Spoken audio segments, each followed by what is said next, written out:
Hello, I'm Isaac Hayes III, founder and CEO of Fanbase. And right now we're accepting investors in our $17 million round to revolutionize the future of social media. Today, for just $399, you can own 60 shares of stock in Fanbase at $665 a share. Go to startengine.com/fanbase and invest today. While the big platforms have grown too massive and disconnected from their users, Fanbase is building a platform where creators and users truly come first. We've already raised $4.8 million from everyday investors who believe in this vision, and now you can join them.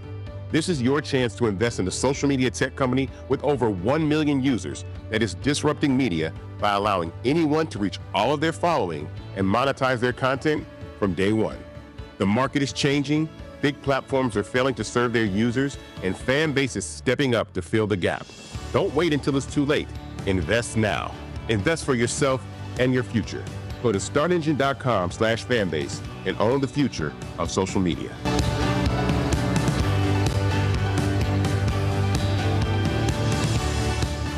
Folks, Black Star Network is here.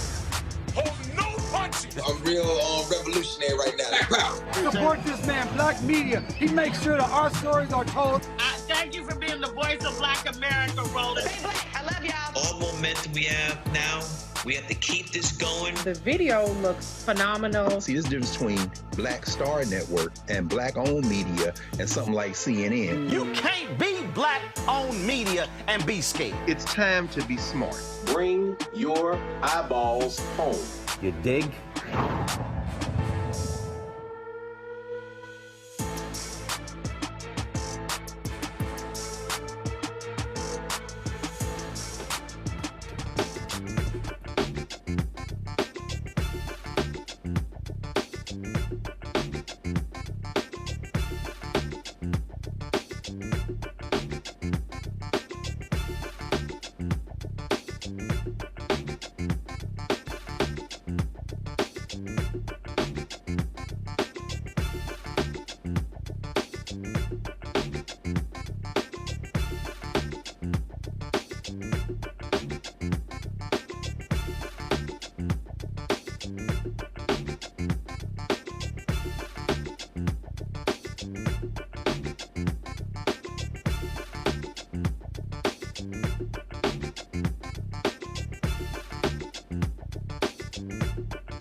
Hello, I'm Isaac Hayes III, founder and CEO of Fanbase.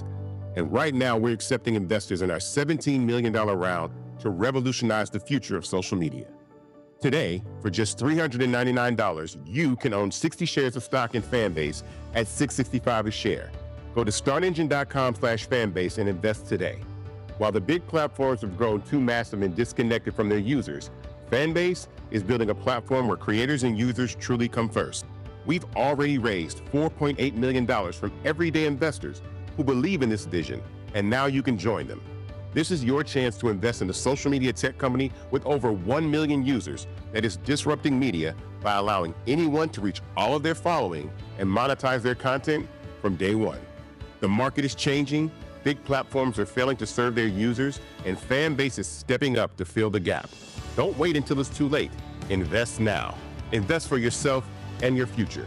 Go to startengine.com/fanbase and own the future of social media.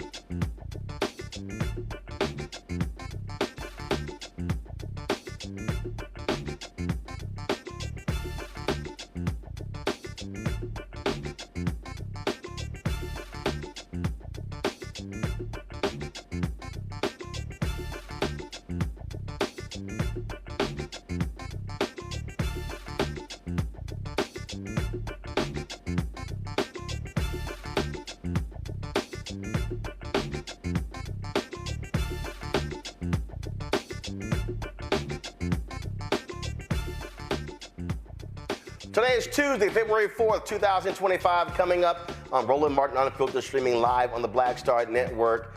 If the Proud Boys use that phrase anywhere, they're going to have to get permission from a black church in D.C.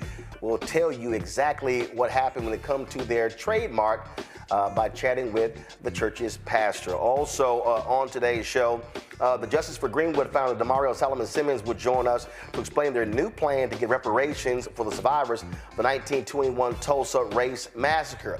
Democratic lawmakers are concerned with Elon Musk's access to the Treasury Department's payment system, but also they're kind of weak on the messaging. We'll talk about that here. Also, we'll explore how black-owned businesses can secure contracts following the dismantling of affirmative action in federal contracting. In tonight's Crockett Chronicles, guess what? Congresswoman Jasmine Crockett talked about white tears, and some MAGA voters are now regretting their choices. Venezuelan migrants in Florida are upset because they're about to get deported. Hashtag we tried to tell you. And the sheer stupidity of Donald Trump continues. He demands that water be released in Los Angeles to help with the fires. The idiot almost flooded an area where the farmers are. So guess what? 2.2 billion gallons of water totally wasted because this idiot thought he was doing something smart.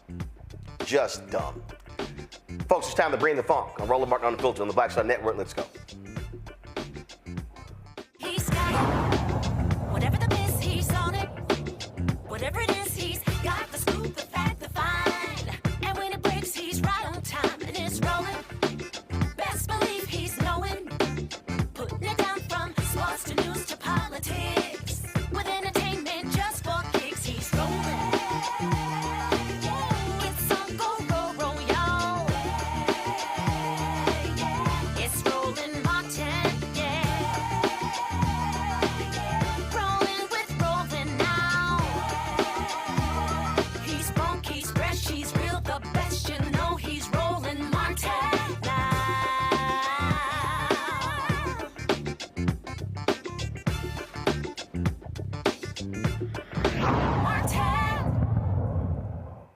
Folks, a black church in Washington, D.C. now owns the trademark to the Proud Boys.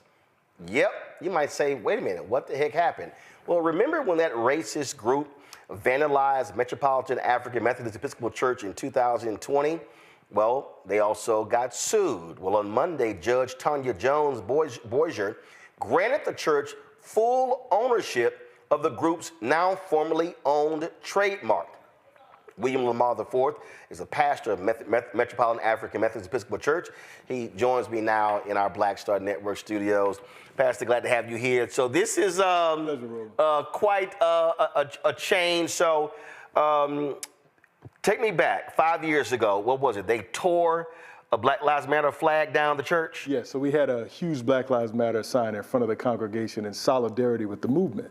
Of course, we know that often the movement and the church were at loggerheads, so we wanted to show support for these brave folk who were standing up for us, as we've always stood up for ourselves. And they breached the property, they tore down the sign, and they videotaped it. They put it out on the former Twitter, shouting racist epithets. It was a horrendous scene. And there were folks who were arrested because of that. Yes, they were arrested, and we immediately sought legal relief. Immediately. So you filed the lawsuit, but was part of that lawsuit to get the trademark, or did that? So we sued them initially for an amount that now is about $3.1 million, and interest is being added. Mm-hmm. And because they did not pay, because they defied the order of Judge Kravitz, we then sued them for ownership of their trademark to get what was awarded to us, because they continue to defy orders. And we will not be quiet. We will not sit back. We will continue to come at them as our ancestors have continued to come to those who visited violence upon us. We won't stop. And for folks who don't know, listen, when Donald Trump, after inauguration, he immediately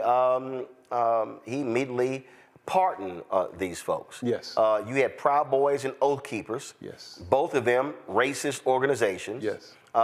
And so they're so upset with you that they now are trashing you on social media. These, you say your attorney just sent you these. So folks, go to my iPad. And so these are posts that they are putting on social media of Pastor Lamar. You see a bucket of chicken with his face on the front. You see this right here. It says, "A big welcome to the new chairman of the Proud Boys, introducing the Reverend William Lamar IV, more commonly known in the Proud Boys stratosphere as Billy HIV. You see here the autonomous PB would like to welcome our new chairman and trademark holder, Reverend William Lamar IV, pastor of the AME Church in D.C., who now holds the trademark to our name due to the actions and incompetence of our former chairman and his inner circle. We hope this one isn't a federal informant, and for God's sake, they can't even stay away from the Capitol, sir." And then my chairman has his own federally recognized month, owns a sweet, dope-ass trademark, literally owns the previous chairman like a field slave, has never been a certified informant, hates white people almost as much as I do, looks good without a hat on. Look, this is how they behave, and of course, they Proud Boy King.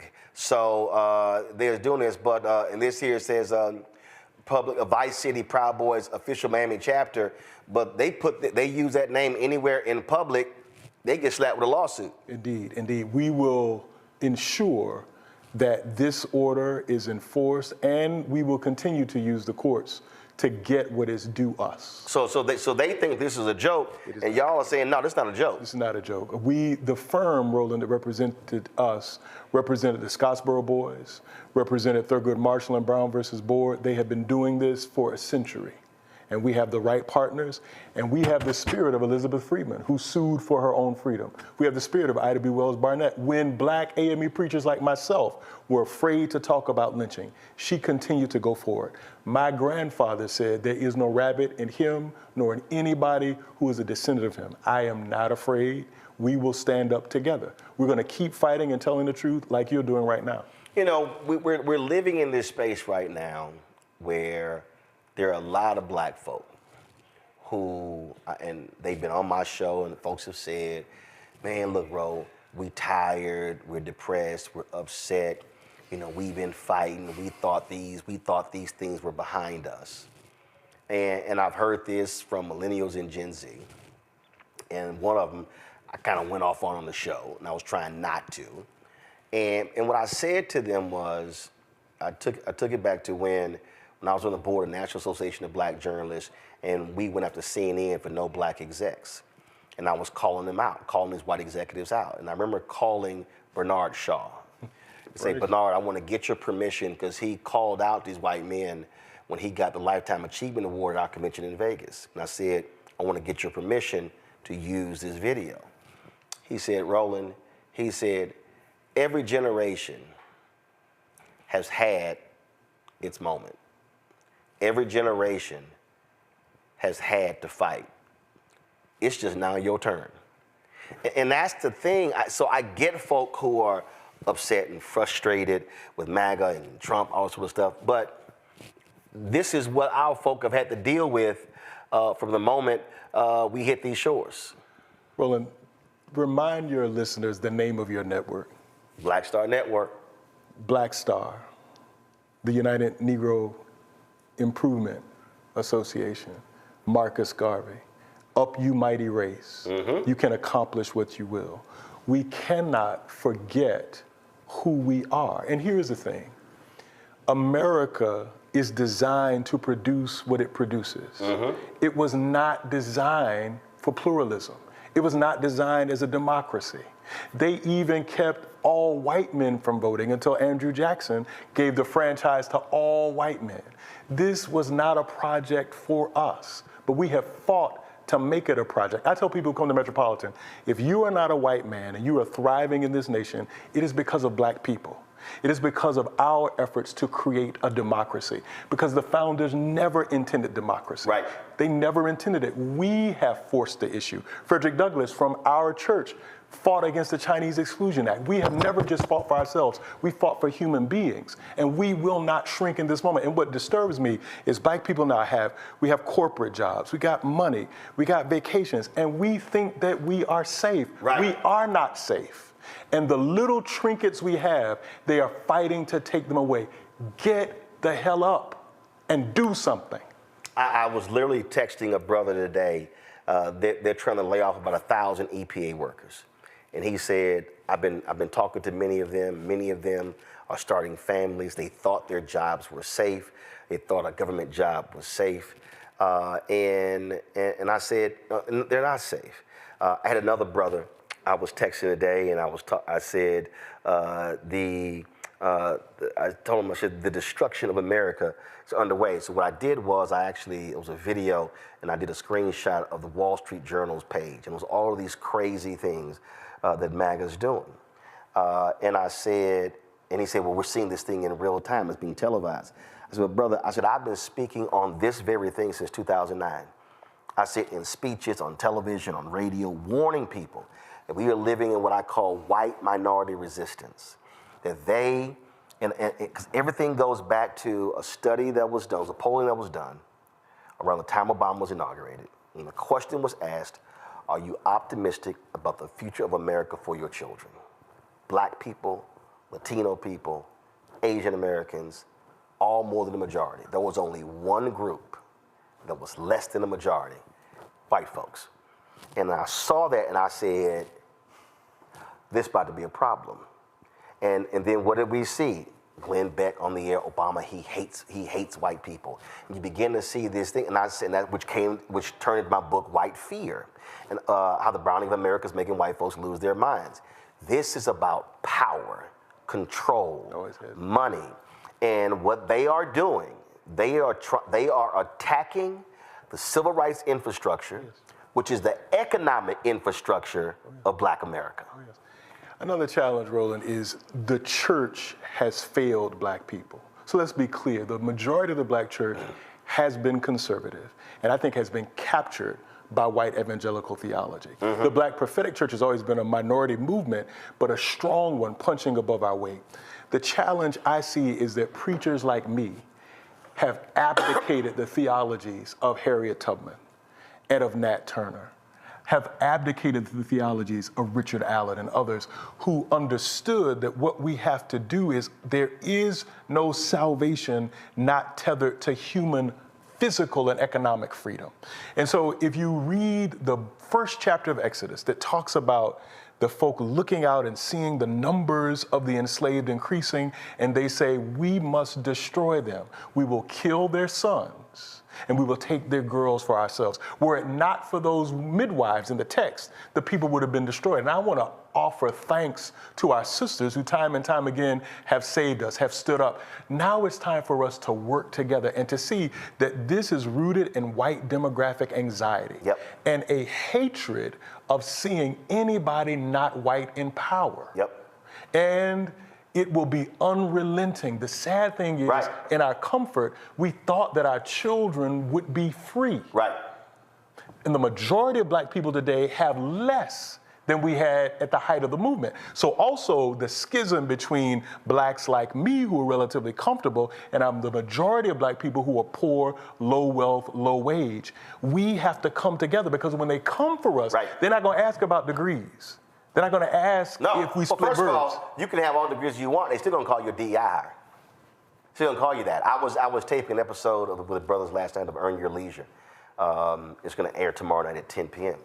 And they raised the question. They said, well, this is how Democrats have failed black people. Black people saying this, that, and the other. And I literally said, first of all, if anybody says nothing has changed, that's a lie. I said, I'm not even entertaining. I said, that's a waste of my breath. I said, because that's a lie. I said, we could sit here and have. I said, let me be real clear. We know, because their setup was, black church infrastructure, NAACP, all of this black infrastructure tied to Democrats. And what have we gotten? And I said, well, I know what you will never get here. I said, I know what we've gotten here, but what more we can demand here, meaning difference between Democrats and Republicans. I said, this is abundantly clear to me.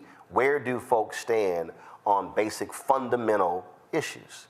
I said, if a person over here says, I believe in economic inclusion, and the person over here says, I want to end all programs that allow for economic inclusion, to me, this ain't a difficult conversation. And so I'm not about to get caught up in no Democrat-Republican thing. I said what I advocate for is a black thing in terms of what is the best interest of black people. I said, now, you bring me a Republican agenda, I'll look at it and say, is that in the best interest of black people? But I dare say what I'm seeing from 2 blocks away ain't remotely in the best interest of black people, and it is specifically about targeting black people. And for this man, and here's what's so crazy, when those charges were filed against those Proud Boys, that was from the U.S. attorney in D.C. in terms of when they were with those charges. The acting U.S. attorney in D.C. is their former lawyer. That's who Donald Trump put in charge. He represented Proud Boys and Oath Keepers, and he filed a brief with the court going against the Department of Justice when that Oath Keeper, when the federal judge ruled that Oath Keeper cannot come into the United States Capitol. That lawyer is now the U.S. attorney for Washington, D.C. One of the things you raised, Roland, is very important. We made a big mistake in wedding black politics to the Democratic Party. The Democratic Party is a corporate party, and whenever it is inconvenient for them to fight for liberation, they drop the agenda. Now, what we have to do, the politics of black people has always been practical. As you said, why would I vote for someone who wants to clearly get me and my people out of the economy? We don't do that. We vote practically for a choice that will further our agenda, but this is the problem. We stopped thinking that it was victory for us when they won, when our job was always to push them farther and to build more power. So I'm a registered Democrat, but I do not trust Democrats to freebie. I cannot. We cannot. They will only go so far. Take a look geopolitically at how they have to keep their mouths closed on certain issues. Because if not, then they are separated. It is what Gerald Horne always says, that we will only be free if we have an international view. If we join our struggle, like King did, with the struggle of black, poor, brown, minoritized people around the world. This is what Du Bois was doing. This is what Douglass did. You have to see us internationally. Our leadership today is afraid to say that this that we see, this fascism in America, is related to what you see in Germany, what you see in Russia with Putin, Italy, what you see in South Africa. There is a rise in white anxiety. We've seen this before. What we did then is we doubled down and we strengthened our institutions. Here's another problem I have, Roland. And I understand a lot of black people have separated themselves from black institutions. You think that now that you have made it, your job is to get as far away from things black. No. Now is a time, black people watching Roland, with disposable income, to support with your money and your presence black institutions that are fighting for liberation. Don't just go because they're black. Don't go for the coonery and the buffoonery, but find those who are doing real work and support them. Your grandchildren's lives depend on it. So it was interesting you made that point. You were talking about the black church earlier. And I saw a story Ben Crump had talked about. He said we need the black press now more than ever. Oh, He yes. mentioned NMPA. Oh, yes. So I sent Ben this, which is from Dr. King's book, Chaos or Community, Where Do We Go From Here? Go to my iPad. And I reference this a lot on the show. And MLK writes this, and this was his last book. It was his least popular book because he said some stuff that just scared white folk, but he also scared black people. He said, there are already structured forces in the Negro community that can serve as the basis for building a powerful united front. The Negro Church, the Negro Press, the Negro fraternities and sororities, and Negro professional associations. We must admit that these forces have never given their full resources to the cause of Negro liberation. There are still too many Negro churches that are so absorbed in a future good over yonder, he put that in quotations, that they condition their members to adjust to the present evils, in quotations, over here. Too many Negro newspapers have veered away from their traditional role as protest organs, agitating for social change, and have turned to the sensational and the conservative in place of the substantive and the militant. Yes, sir. Too many Negro social and professional groups have degenerated into snobbishness and a preoccupation with frivolities and trivial activity. Yes, sir. But the failures of the past must not be an excuse for the inaction of the present and the future. These groups must be mobilized and motivated. And the reason, so I keep this in the favorites in my phone, because I'm always referencing it. I've memorized it as well. Brother Romance, look, you're going to make me jump out of my skin, because this is why in 1967, J. Edgar Hoover's FBI called Martin King the most dangerous Negro in America. They do not consider any of us to be dangerous anymore because we sing from their sheet of music. It is not one of liberation. It is not one of saying we are one people. What he says there, that attack is the attack of E. Franklin Frazier and black bourgeoisie, the same thing. And this is what people, when they talk about the talented 10th, they forget that 50 years later, Du Bois made a speech. And he said he was wrong about the talented 10th because the talented 10th, instead of lifting the race, had become better at being materialist and white-centered than white people. They had abandoned their call to use what they had received and uplift economically and educationally to lift the masses as one people and to lift up all of those who are struggling. The black struggle has always been universal. We have always fought for all. We have always done it. In Reconstruction, Du Bois is clear when the whole Hollywood is based on the mythology of white supremacy. That first movie, Birth of a Nation, it is to fight the idea that blacks can self-govern and be a part of democracy. This is as American as apple pie and baseball. And until we awaken to the fact that that's what it was, but we fought it before, we can fight it again and still be joyful, still be loving. But remember that this is our vocation. If we stay here, this is what we must do. So it's interesting you bring up that Du Bois speech because... You got that too? Yes. It's, go to my iPad. It's literally on the screen. And he gave that speech at the Grand Boule of Sigma Pi Phi Fraternity Incorporated, the Boule in Wilberforce, Ohio, which took place August 11th through the 13th, 1948. Yes, sir. And so for all of y'all who are, I see Scott Bolden waiting to speak, he's also a member of the Boule, just like I am. And literally what he said is the same thing that I've even said to Boule members. And I've said the exact same thing to Alpha and to the Deltas and the AKs and Omegas and Kappas, what King talked about, that the fundamental problem is what I told the brothers on EYL yesterday as well. I said the fundamental problems that I see, like King says, is that we spend so much time on what's happening on the internal politics of our organizations, and we ain't even talking about what's happening outside. And the reason regular, ordinary folk see us as the bourgeois elite is because they never see us showing up in our colors, representing our organizations at the city council meeting, at the county meeting, at the school board meeting, at the state legislature. Some do. Some are doing that. And I said, and this is the moment. What's happening now is that our people are crying out for black leadership right now, and they're saying, what is the response going to be to MAGA and these white nationalists, these white supremacists, and a lot of folk are real quiet. And it hasn't changed. So what Dr. Du Bois did, he resigned from that fraternity. He resigned.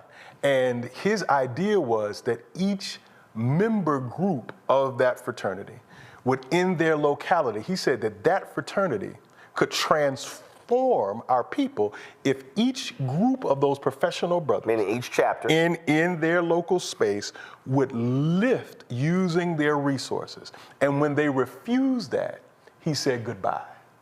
Now the answer has not evaded us. We built schools, we built colleges, we built mutual aid societies.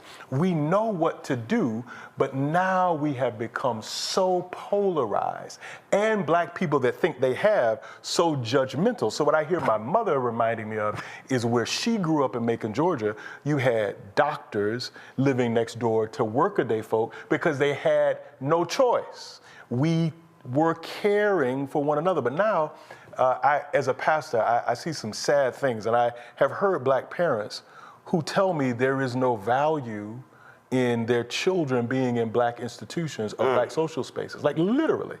And I don't know of other cultures that say that. Right. So that poisoning of the well, you are, in the words of a dear friend, fattening frogs for snakes.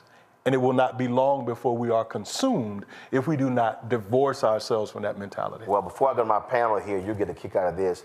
Every time I'm in a conversation or I see a posting, and I have a lot of these conversations, and there are a number of people who I know. I know a number of black millionaires, mega millionaires, and even black billionaires. And when I hear them talk about what we should do, I always hit my digital guy, said, can you check the rolls to see if they are a donor to the show? And the answer is always no. So the same folk who are always saying, oh, brother, hope you're taking care of yourself, because we need you, we need you speaking. And I go, but you're not actually helping fund it. But you could, but you're not. So I always do that. I always do it because, and I would challenge folk, you can't say this is what we need in black media, this is what we need, if you're not willing to also make it happen. Happens all the time. And when I say all the time, not one time have I called him and he said, oh yes, so-and-so's name is on this list. And it's if I listed the names, it would be a who's who of black America. Roland, how can we convene those people? Again, don't convene on Facebook, because we know those attentional oligarchs are already in the pocket of MAGA. How can we convene? Because you know more of them. I may know 2, you may know 2,000 of them. But how do we get in a space to say, this is what we will do for one another? We have our own economy. There are black people of extraordinary wealth just here in Washington. And many of them are not a part of any black institution where they're really giving their largesse. That's not who we've been as our best selves. What happened to us? Well, I think the first thing, but again, panel, get ready, I'm going to go to you. Here's what I think has often happened. And I tell people all the time, well, we can't do this. We seek a consensus before we move. Whereas I say, if I call 100 people and 10 show up to the meeting, I'm not spending any time talking about why the 90 didn't show up. I'm spending all my time on the 10 that did show up. And then I'm gonna ask those 10 that we meet next month, I need you to bring one person. So I know guaranteed next month we're gonna have 20 people. Then next month we're gonna have 40. Then the next month we're gonna have 80, then 160. So and then once we start, because I did this video the other day, because this is, and I use Nehemiah. Nehemiah saw the wall, he was pained by it. He told the people his plan, the people said, let us rebuild. Part of the issue, those people are waiting to hear a plan. They're waiting to hear a plan. We spend lots of time on the initial meeting. And then but there's no plan. Yeah. And so what then happens is they get frustrated when ain't no plan, so why am I wasting my time with the meeting? And so I then say, we have to create a plan, start it, and then come back and say, oh, we got a plan, we already started, and we've already had success, but we can do more with it. There were black people who literally told me this would not work. I didn't listen to them. They said, man, you're wasting your time. Didn't listen to them. This was funded, self-funded by me, but also the people who watch. I didn't waste my time on the rich black people who I personally knew and told about this, who I personally text, who never responded. What I did do was tell the regular ordinary folk, like Nehemiah did, let's rebuild. Let's build, and the people said, let us rebuild. That to me, I think, is where we are. We have to call the meeting, and whoever shows up, we're gonna work with them. Then we're gonna build, and then once we start rocking and rolling, oh, y'all wanna come join? We're not slowing down, so y'all better hop on while we moving. But we keep waiting for that consensus meeting. And well, let me say this, because I see Ida B. Wells behind it. I'm thinking about and James Baldwin right there. Oh wow, and Ella Jo Baker. Mr. B right there. Oh wow, and Mr. Bill. The Ella Jo Baker is in my mind. Yep. That the masses are already struggling for their liberation. And what we have to do is to listen and to learn. And people are asking, who is the leader? Stop trying to enshrine one person. There's no leader. There are movements around. It's distributed, it's dispersed, and we need to connect. We need to connect and learn. Do not make the mistake of what Empire does, which is, I am always the teacher. I have all knowledge. Listen and learn, because those who have been struggling have been making progress. And if we come together and coalesce, really, I think those who have must resource and amplify those who are doing good work on the ground. I think that there is a possibility that we can continue to push back, but never forget that America always comes back with the backlash when we make progress. That will never, the mistake we made was believing that America was not going to be America post the Obama situation or whatever people thought. They fell for the post-racial. No. I never, you cannot, it's what Jeremiah Wright has said, and I think he got this from Charles Long, that if you bake a cake, once the cake is baked, you can't take the eggs and the sugar and the milk out. The American cake has been baked in such a way that we have been trying our best to put the icing of justice on it, but they keep taking it off. So we got to continue to figure out, if we're going to stay here, what our strategies will be. And it will only happen if we're together. And this internal class struggle within black people and bourgeois judgment is a demon that must be exorcised if we will be free. Well, absolutely. And so the thing that so many of us need to understand when you mention Ella Baker, the reason she and King clashed is that King believed pulpit to pew. She believed pew to pulpit. And if anybody wants to understand that, go to my iPad. You need to get Barbara Ransby's book, Ella Baker and the Black Freedom Movement, A Radical Democratic Vision. So I got that on the shelf as well. So know all that very familiar. My pound, Dr. Mustafa Santiago Ali, former senior advisor for environmental justice, the EPA. Melinda Hale, actress and content creator. A. Scott Bolden, he is former chair of the National Bar Association and D.C. Chamber of Commerce, joining us from D.C. So glad to have all three of you here. Scott, I'll start with you. Your question for Pastor Lamar. Good evening, Pastor. Good to see you, sir. Good seeing you. This is a fascinating discussion. We could do a 2-day conference on this discussion. I agree with everything you've said. For someone who is in big corporate law and a history maker in big corporate law, it takes courage and fearlessness to stand up and to lead and to have a consciousness about your blackness when often you're the only one in the room.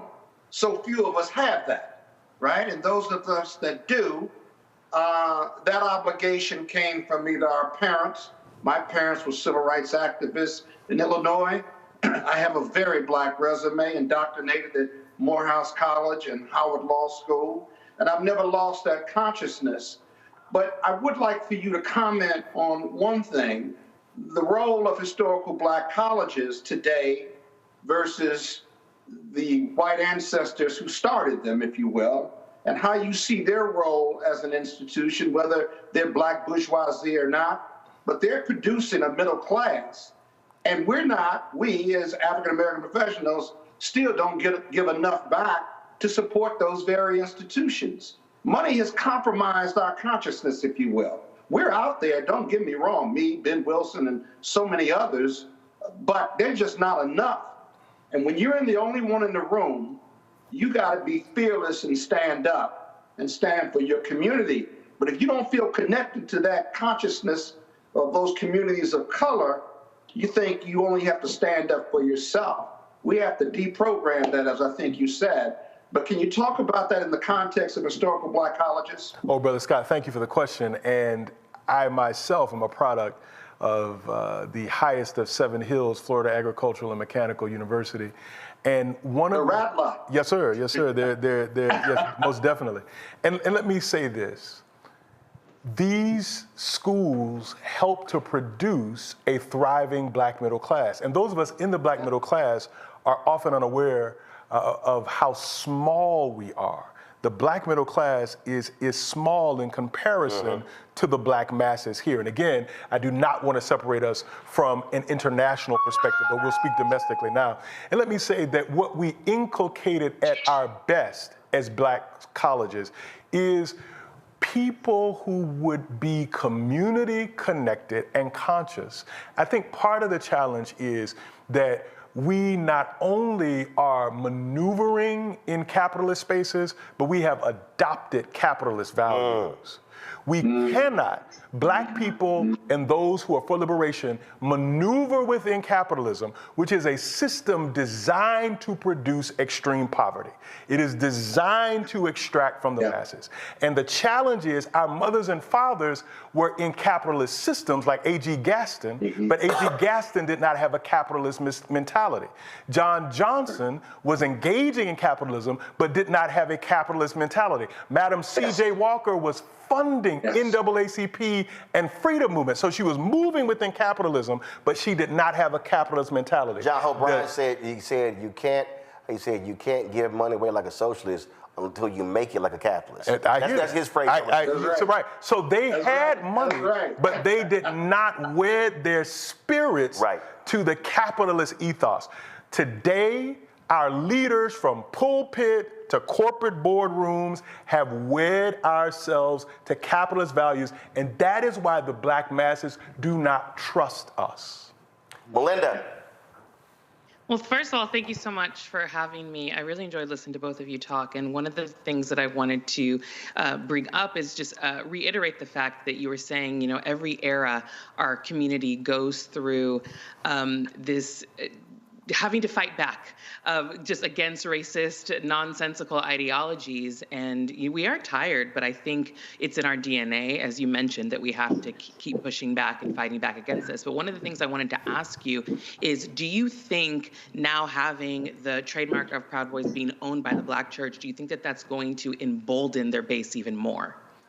It appears that it will, in many ways, that we know that they will not lie down, that they will not take this lying down, they will fight. What I want to recover, what you said, is we do have to fight, but I need black people to understand that we never stopped having joy. That we have always been creative and loving. I use the image of Congo Square in New Orleans.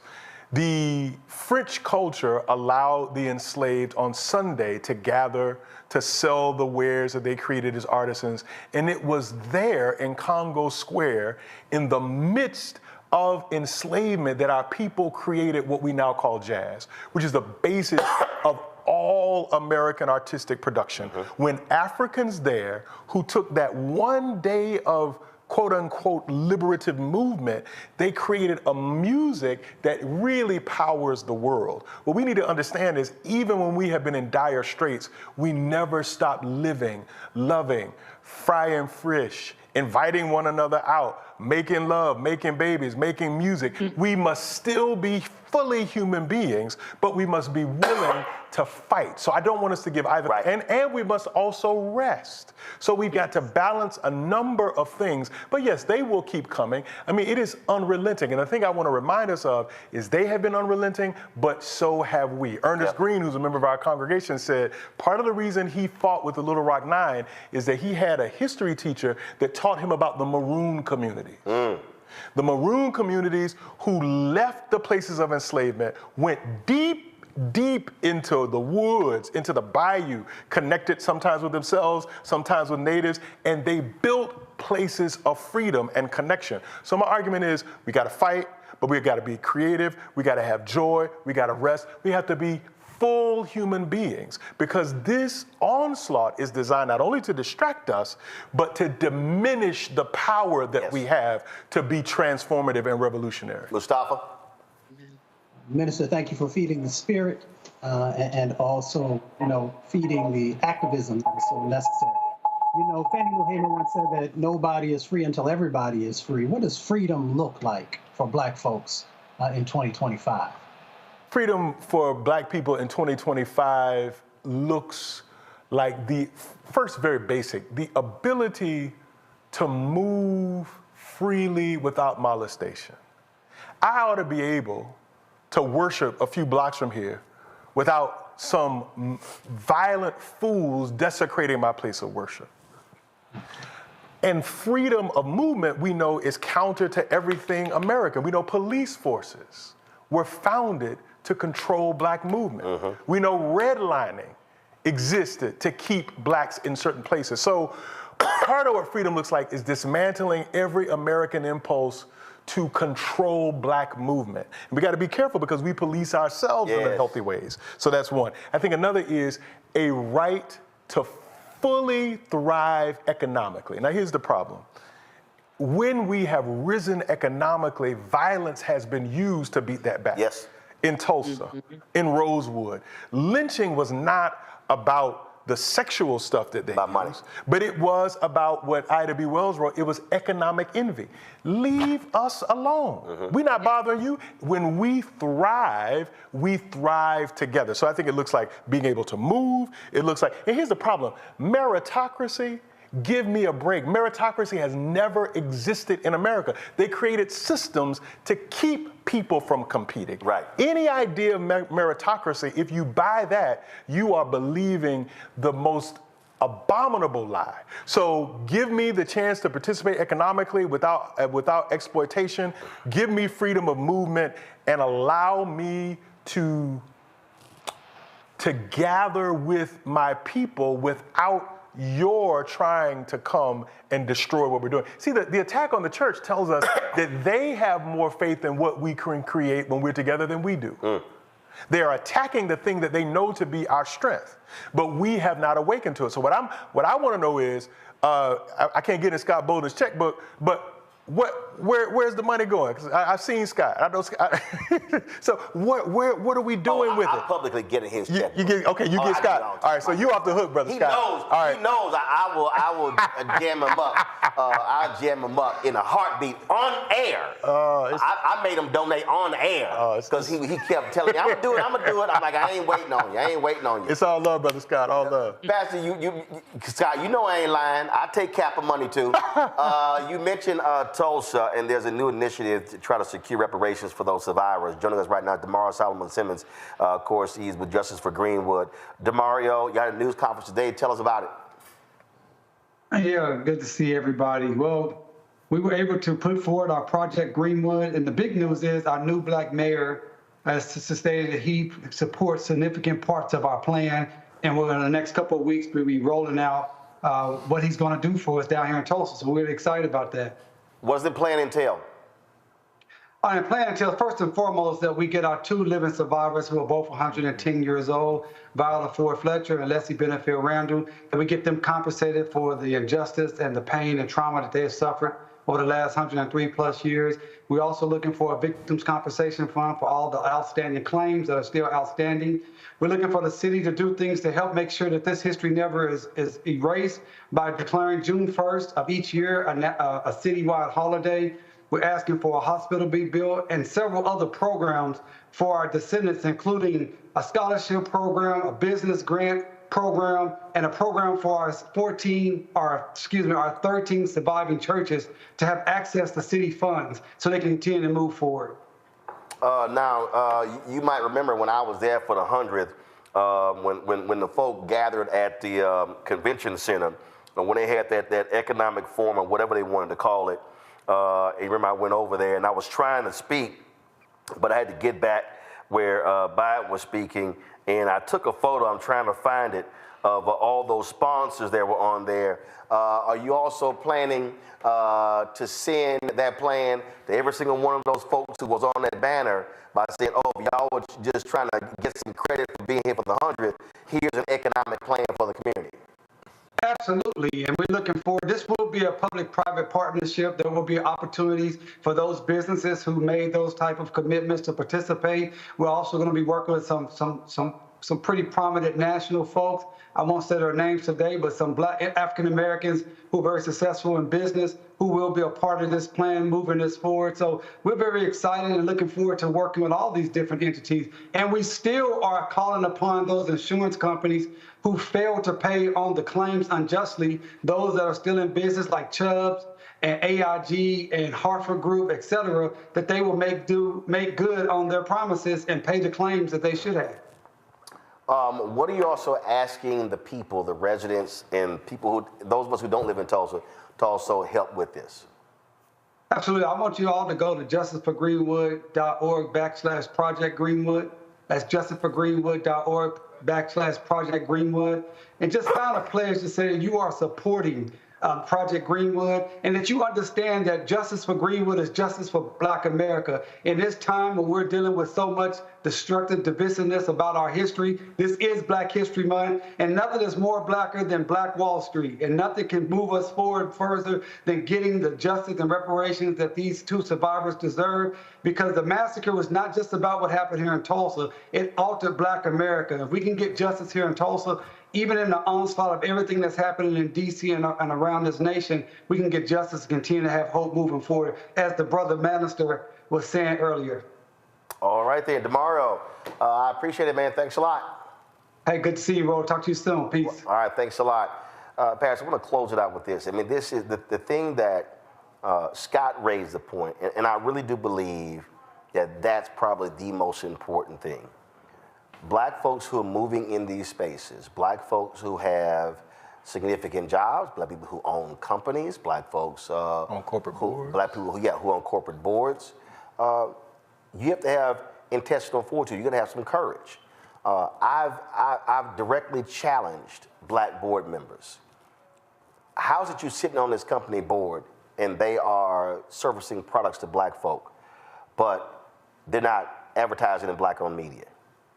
How is it that they're not, and when I talk about how I look at a race index, John Rogers calls it business diversity, professional services.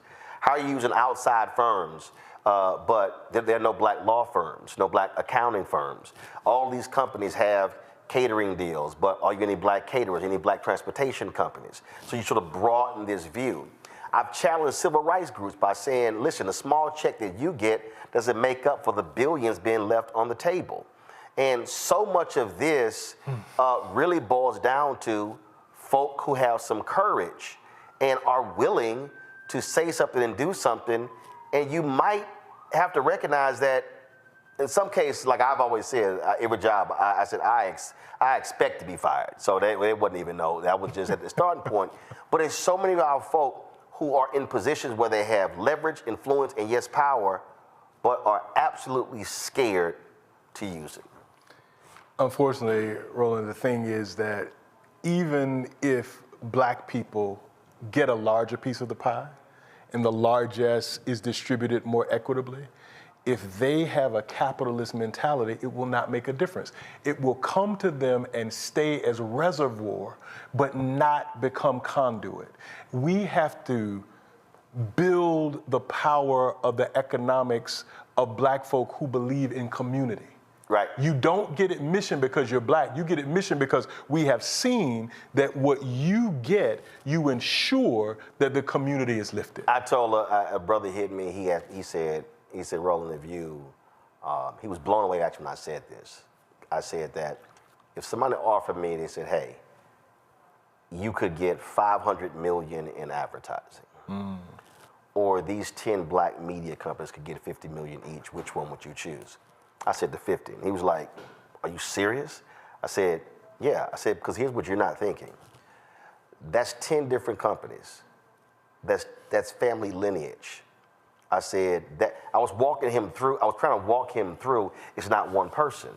I said, oh, it's real easy if one person, and there are some black people who I've confronted in this space. And I've said, your problem is you want to eat all of it. You don't want anybody black to share. You want to eat all. I said, and the reality is, I said, $340 billion is spent every year on advertising. Disney can't eat all of it. Comcast can't eat all of it. iHeart can't eat all of it. I said, so what makes you think you can eat all of the black share? I said, even you can't do that. So why are you hoarding? And I challenged his brother on that, and he got real silent. He got real silent about it. And I also believe that what Du Bois did in that speech is what a lot of us also have to do. We also cannot be fearful of challenging our own by saying, we're not going to give you cover. And, oh, man, that's great. We got a black board member. Yeah, but if you only looking out for yourself and you getting that check and your family's benefiting, you ain't helping black people when it was actually black community, Earl Graves, Reverend Jackson, and others that fought to create the opportunities for you to even get selected. Up you mighty race. That's what a lot of them cats, they don't want to hang around me because they like, okay, he way too black. he black. Look, Jack Johnson. I see it. But that's really what it boils down to. Yeah. We also have to not be fearful of challenging our own folk who are scared. We have to. And the best of us have always done that. And the majority sees and they hear. And I believe there is a spirit trying to coalesce. And if we will ride the wings of that spirit, that ancestral spirit of liberation and freedom, that divine spirit, there is more than we can accomplish here than we have already accomplished. All right. Pastor Lamar, we appreciate it. Thank you, sir. Thanks a bunch. My pleasure. I'll be right back. Roland Martin Unfiltered right here on the Black Star Network. And yeah, that name was chosen for a reason.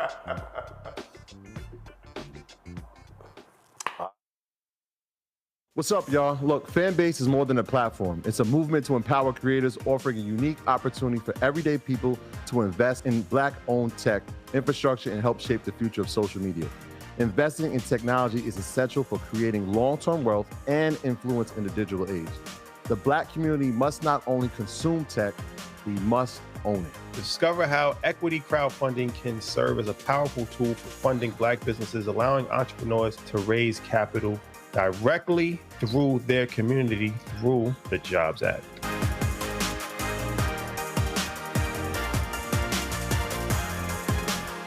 Next on Get Wealthy with me, Deborah Owens, America's Wealth Coach, women of color are starting 90% of the businesses in this country. That's the good news. The bad news, as a rule, we're not making nearly as much as everyone else. But joining us on the next Get Wealthy episode is Betty Hines. She's a business strategist, and she's showing women how to elevate other women. I don't like to say this openly, but we're getting better at it. Women struggle with collaborating with each other. And for that reason, one of the things that I demonstrate in the sessions that I have is that you can go further together if you collaborate. That's right here on Get Wealthy, only on Black Star Network.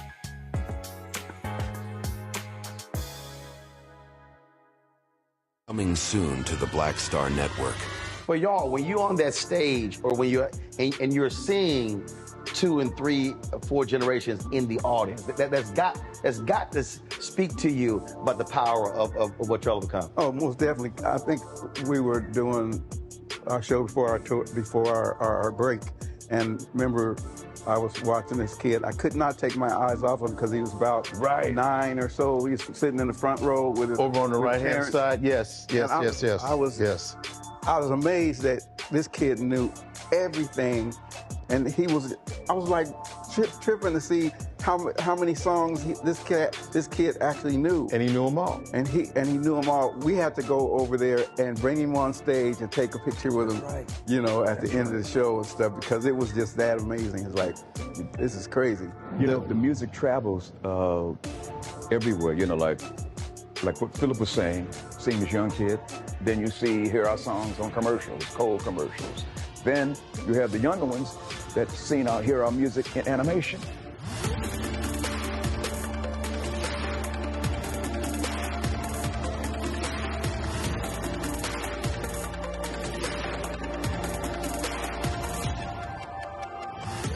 hatred on the streets. A horrific scene, a white nationalist rally that descended into deadly violence. White people are losing their damn minds. As an angry pro-Trump mob storms the U.S. Capitol, we've seen shooting. We're about to see the rise of what I call white minority resistance. We have seen white folks in this country who simply cannot tolerate black folks voting. I think what we're seeing is the inevitable result of violent denial. This is part of American history. Every time that people of color have made progress, whether real or symbolic, there has been what Carol Anderson at Emory University calls white rage as a backlash. This is the rise of the Proud Boys and the Boogaloo Boys. America, there's going to be more of this. Here's all the Proud Boys, guys. This country is getting increasingly racist in its behaviors and its attitudes because of the fear of white people. The fear that they're taking our jobs, they're taking our resources, they're taking our women. This is white fear.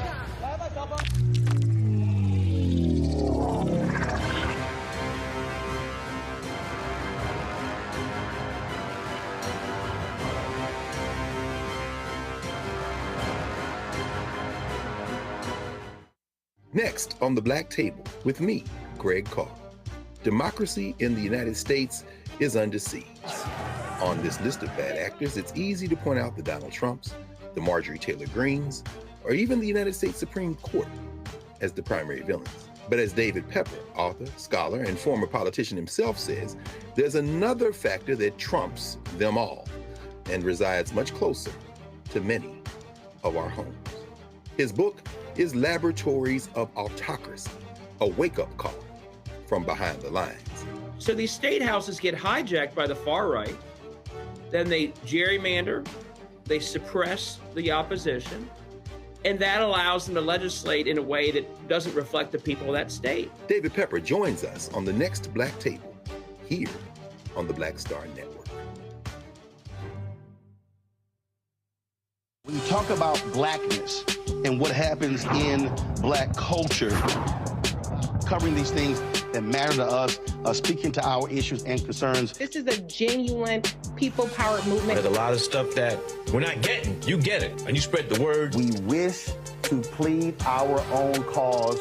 Too long have others spoken for us. We cannot tell our own story if we can't pay for it. This is about covering us. Invest in black-owned media. Your dollars matter. We don't have to keep asking them to cover our stuff. So please support us in what we do, folks. We want to hit 2,000 people, $50 this month, raise $100,000. We're behind 100,000, so we want to hit that. Y'all money makes this possible.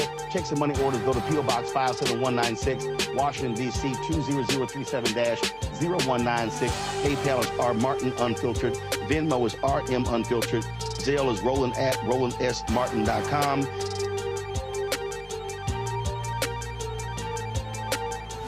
On a next, A Balanced Life with me, Dr. Jackie, the necessity of believing in things you can't see. It's called faith.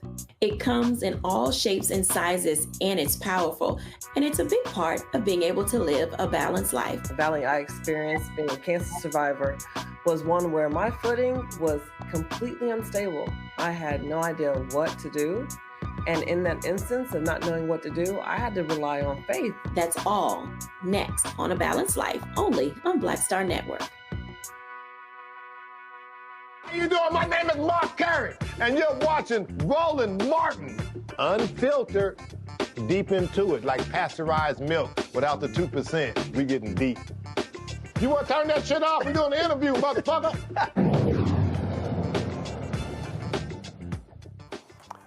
All right, folks, we have consistently tried to explain to you that the efforts of MAGA and Donald Trump is to cut off the economic flow to black America by freezing folks out of various contracts. There is serious concern that what is going to happen over the next several years, you're going to see a dramatic drop in African Americans getting these contracts. Lori Smith is the CEO of Aculogent, I think that's pronounced correctly, a company that assists black entrepreneurs in gaining access to federal government contracts.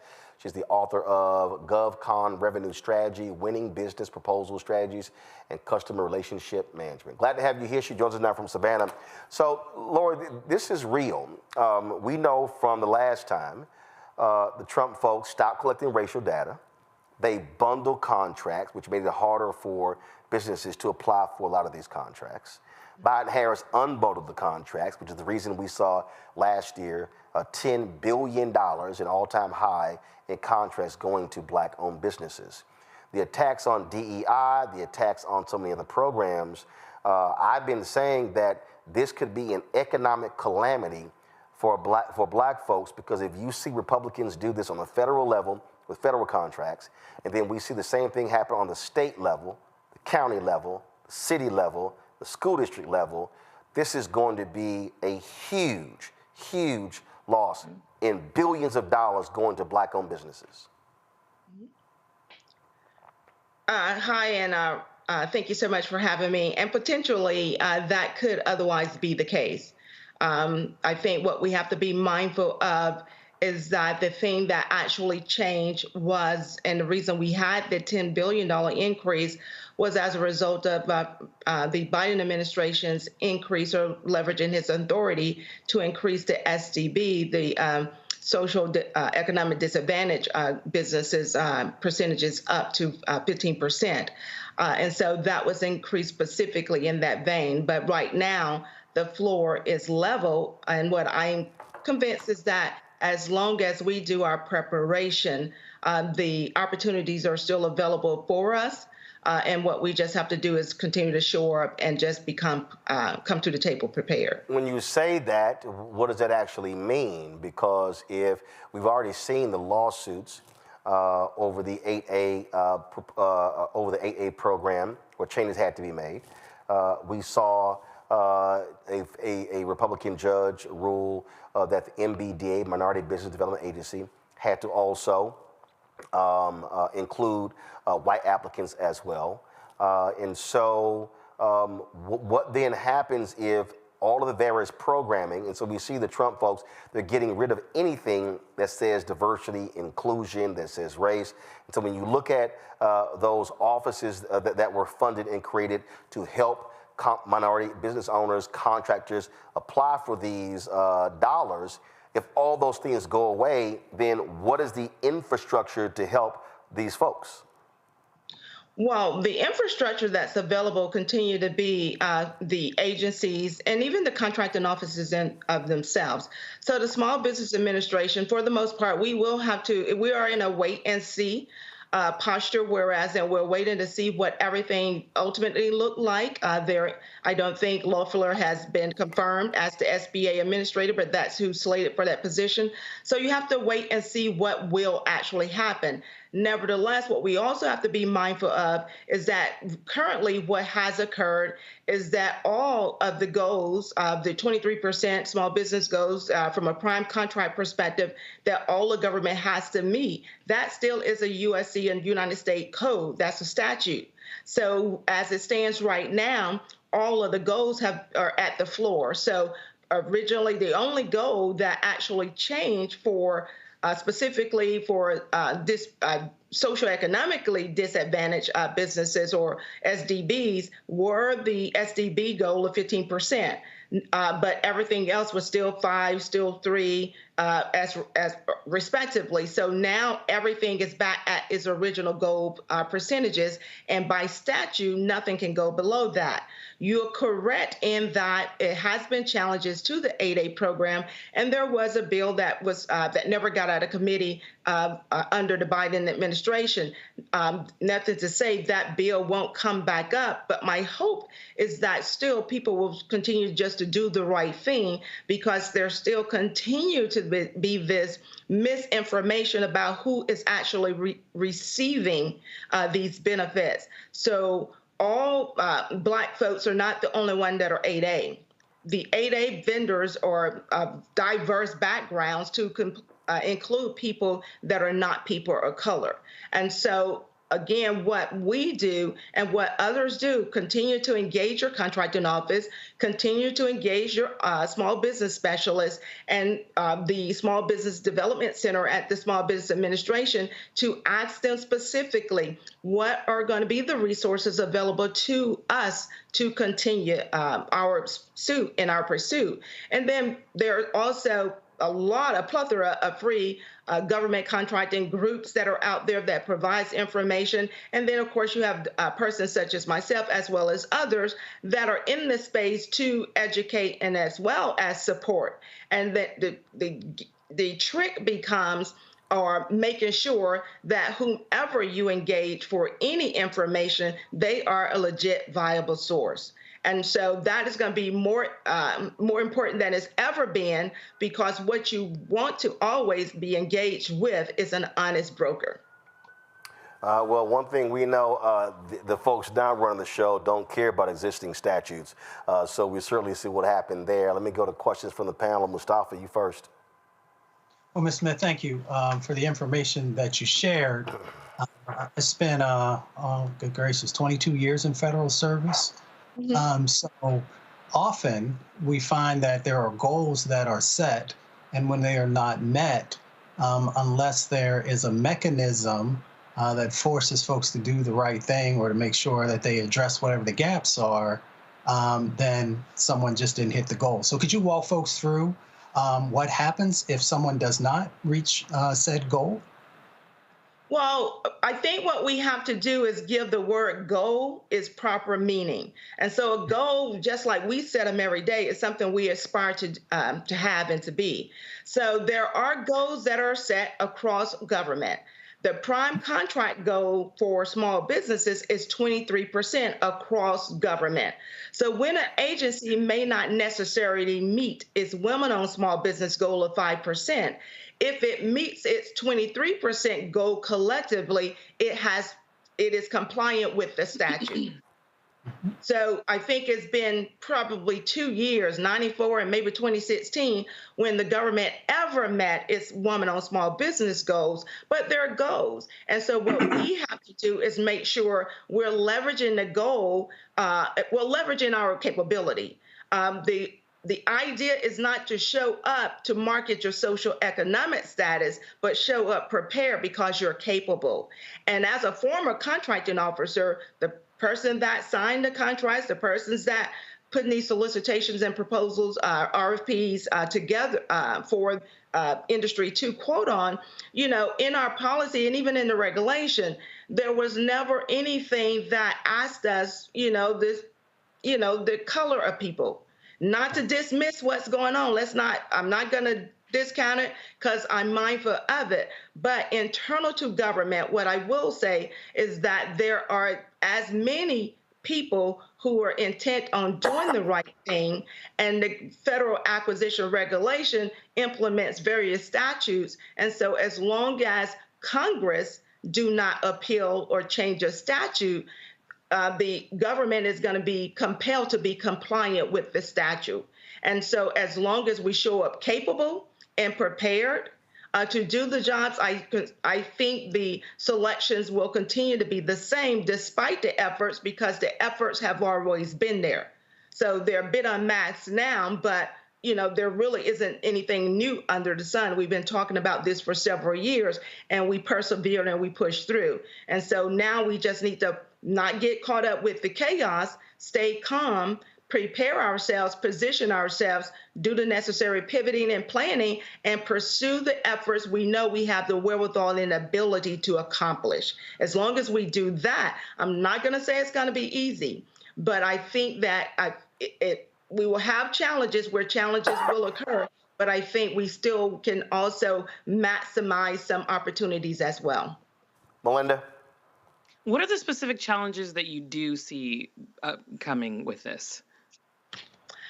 Well, it's hard to say specific challenges. So what you may experience with a challenge is the anxiousness of those internal to government to make sure that they are doing the right thing. As everyone has witnessed, you have these multiple policies that are coming out, and people still are trying to do the right thing. As long as we went through the regulations and they have pulled any reference back that mention DEI, but those are potential clauses and things of that nature, it does not change the fundamental structure of government procurement. So again, let's continue to work on the things that was a challenge to us as a culture of people or community, such as, understanding how to gain access to the right people. So we learn how to network. We learn the true nature of outreach and engagement. We talked about accessibility for capital. So we learn how to adequately go out and pursue those opportunities, taking advantage of the community development financial institutions that are really more small business centric than your normal banking institution. And if we continue to do those things, the government will always look for people who can actually comply and perform the needs of the government. These relationships, people have established great relationships with their government counterparts and customers. The other than the huge hit to anything related to DEI, for the most part, I think other contractors will still have those opportunities because there's still requirements. There still is anticipation of spending $700 billion, and it's got to go to someone. And again, it's about what's and that becomes the concern. All right, Scott. I want to be, I'm trying to understand your presentation. Under the Trump administration, are you saying that DOGE and Trump, you don't believe they're going to come after the Small Business Administration and black federal contractors who may be making money off the government? And I'm bifurcating that with DEI. I got you there. But are you saying that you don't think that the Small Business Administration is going to get attacked by this administration and to cut off those dollars, given his recklessness and given the first 10, 20 days of this administration? I would never. Is that your position? That is not my position. That is not what I'm communicating. What I'm communicating is that at present, the small business goals and the requirement for 23% of prime contract to small business is under the authority of a United States code. Those codes and those numbers are everything he's doing is under the code, and he's violating it. Well, we got acts and we got different things, but a USC code requires Congress to appeal and change. Okay, so given the uncertainty going forward, and I think there's going to be great uncertainty, but for the sake of this conversation, given that uncertainty, shouldn't you and I and others be encouraging black federal contractors to diversify their business portfolio, to look at private sector contracting to diversify their portfolio so that they're not going to be federal contractors at the 70, 80, 90% level if they can, or at least put energy into looking into the private sector so that they won't get hit as hard when Trump comes after this program? Absolutely. And myself, as well as my friends and colleagues, we've always, advocated for you not to be government dependent, period. No one should be getting in business to merely do business with the government. Yeah. So there should already have been a plan or risk mitigation strategy that facilitated that level of diversity. However, we have to own what we walk into, and far too often we've gotten caught up on the let's get rich quick scheme because that's what somebody sold us, and that's where we put our focus. No, we've always advocated, I always advocated for your being able to do business with whomever you desire, B2B, B2C, B2G, if that's the case. But business to B2G, that should be a strategy, not your whole makeup for being as a contractor.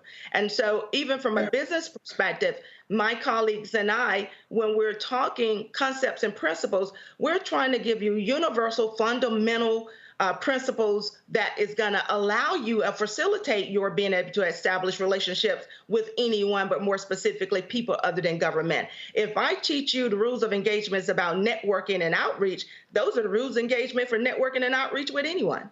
It's common courtesy. I can tell you as a legal advisor, I'm telling my clients, large and small, to get ready for the attack and to get ahead of it and take affirmative steps to mitigate what's coming their way. And if it never comes their way, so be it. But if it does, they should be super prepared, not only legally, but financially, but more importantly, strategically. But thank you for your comments.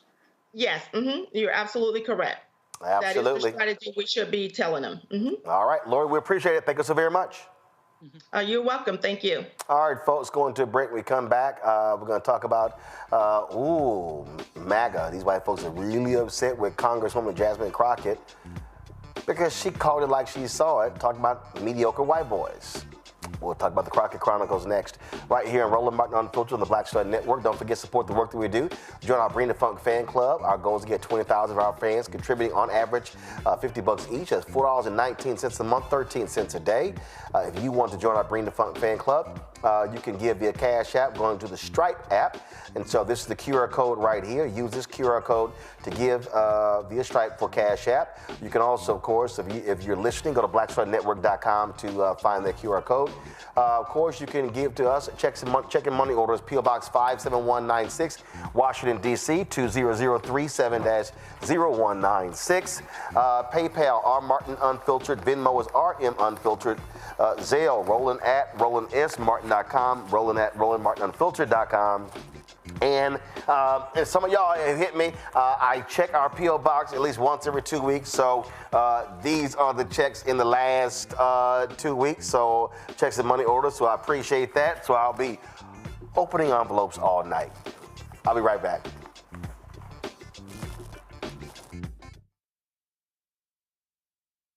Hello, I'm Isaac Hayes III, founder and CEO of Fanbase. And right now, we're accepting investors in our $17 million round to revolutionize the future of social media. Today, for just $399, you can own 60 shares of stock in Fanbase at $665 a share.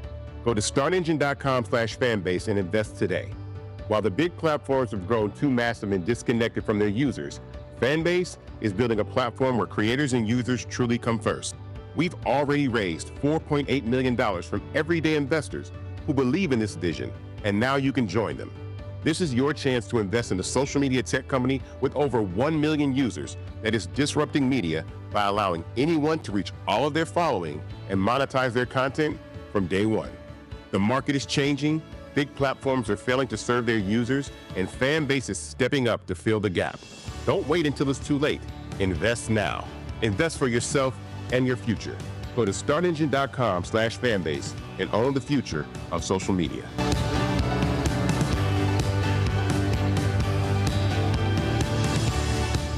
Hello, we're the Critter Fixers. I'm Dr. Bernard Hodges. And I'm Dr. Terrence Ferguson. And you're tuned in to Roland Martin Unfiltered.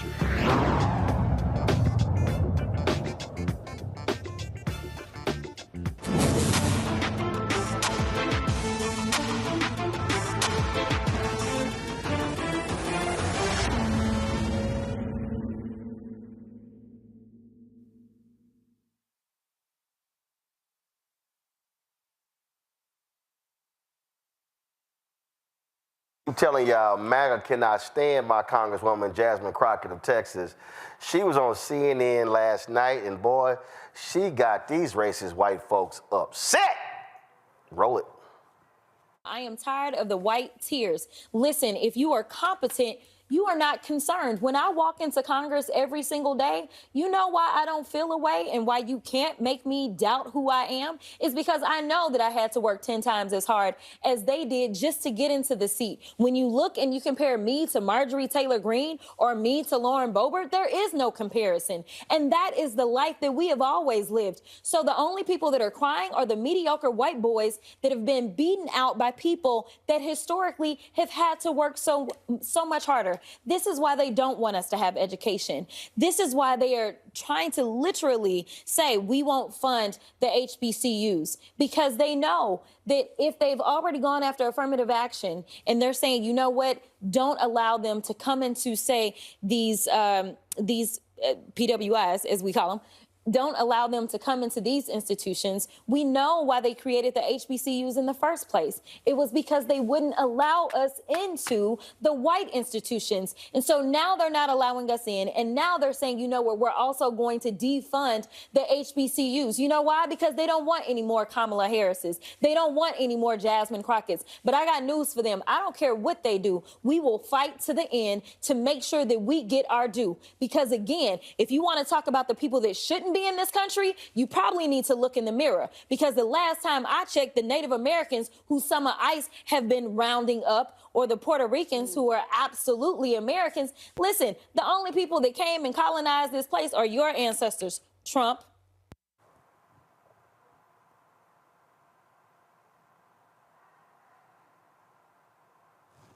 That's what I'm talking about. And y'all keep in mind, this racist white boy that Trump was forced to fire last time, they brought back to a major job in the State Department. This is what, go to my iPad, this is what that racist, mediocre white man posted on October 4th, 2024. Competent white men must be in charge if you want things to work. Unfortunately, our entire national ideology is predicated on coddling the feelings of women and minorities and demoralizing competent white men. Melinda, this is real simple, and I keep trying to tell people this, and I've been saying this for years. The real issue with all these little white men running around mad is because a lot of these white folks who are upset, who are attacking DEI, they are mad that they now have to compete. They are mad that black women are going to college more than anybody else. And I'm gonna go ahead and say this, it's some black men who are also hating on sisters because they mad about their education. But the real deal is, a lot of these white folks, they believe that any job a black person has was supposed to be their job. How dare you? My sister told me a story. She said they were at a baseball game, and she was telling some of the other moms, the non-melanated moms, she was telling them about her son, my nephew, Trey, getting a scholarship to Seton Hall. And one of the white moms said, well, my blonde-haired daughter likely won't be getting one of those. And then my sister, without missing a beat, said, well, when we went to the welcome reception, there was a whole lot of blonde-haired folk there, and very few folks look like my son, so maybe your daughter should have studied harder. So and I was like, that's what I'm saying, sis. But Melinda, that's the deal. These white folks really believe that they are always the most qualified. 100%. You know, I grew up in what I call an aggressively white town in Santa Barbara, California. And my mom was an educator. My dad was the head of facilities management at UC Santa Barbara. I was at the top of my class when I graduated from high school. I had the second highest number of awards and scholarships and accolades awarded to any student in that school. Oh, hell no. You wanted them uppity Negroes. Oh, you wanted them. But DEI. I should have worn my uppity Negro shirt. But go ahead, Melinda. I'm sorry. Go ahead. But I got it because I worked hard, and I can tell you how many times I was told I only received those things because I was black. And I realized as I went through college and went into my career, there's no scenario for anyone that if you show up as a black person, if you show up as a woman into a higher position where you got there because of hard work, you will always be looked at as a DEI hire, what they think DEI is, and you were never there because of merit. And it's interesting. I just feel like they have mixed up meritocracy with mediocrity. But see, Scott, this is why I ain't never gave a shit what white people thought. So let's just start there. Then again, I ain't never gave a shit what black people thought. So I never got caught up in yeah, Melinda, this show called Unfiltered for a reason. And so when Clarence, I ain't Clarence Thomas. See, Clarence Thomas walking his silly ass around, man, it's like the white people at Yale were looking at me and they were like, he only got here for affirmative action. I mean, I ain't like how they were thinking about me. So Clarence Thomas was walking around and he was saying, oh, I don't even, my Yale degree is in my basement. I'm looking because of how they treated me. Man, give a damn how your ass go from being a Black Panther supporter to being a punk ass. And that's the thing. And so I think what we have to do, we have got, and I put this on a lot of black people, we have not prepared enough of our black kids to be able to tell a lot of people, black and white, y'all can kiss my ass. Yeah, you know, every time I talk to law students and young people, I tell them the first part of your self-actualization is loving yourself. Because if you love yourself, it doesn't matter what people say about you. I will never delegate the power to define how I feel about myself to another person, black, white, yellow, or brown, because it's too precious of a right for me. And so in these big corporate white environments or in private white institutions, you got to love yourself and you got to believe in yourself. If somebody criticizes you or think that you are less than them, that's their problem. Your confidence is affecting their view of the world, not the other way around. And so, you know, the whole DEI attack by white America or white conservatives is just rooted in ignorance and stupidity. That show me where DEI, any policy, anywhere, says that if you are, quote, for whatever reason, a DEI hire, that somehow you are inherently suspect and a white man is inherently better than you simply because of the color of his skin. Show me that policy. Show me in writing where anyone has ever written that, and you won't find it, if you will. You will not find it, which is why our rhetoric, even about black excellence, for example, right? What is black excellence? I know it's prideful and what have you, but in my view, black excellence undermines my total excellence. I don't just compete against black people. I compete against all people, right? So I'd rather you say I'm a great lawyer who happens to be black, as opposed to I'm a great black lawyer. White people call me a great black lawyer all the time, and I have to check them on it for that very reason. I think black people need to be talking about their excellence and that they happen to have melanin in their skin, as opposed to I'm great, black, blah, blah, blah. So we got to fight back on all of this stuff, especially these DEI hires. I just wrote a piece that was published in The Hill I'm going to send to you about this whole DEI air crash and Donald Trump's ignorance in his press conference when he started talking about this tragedy. So we got to fight back. Mustafa?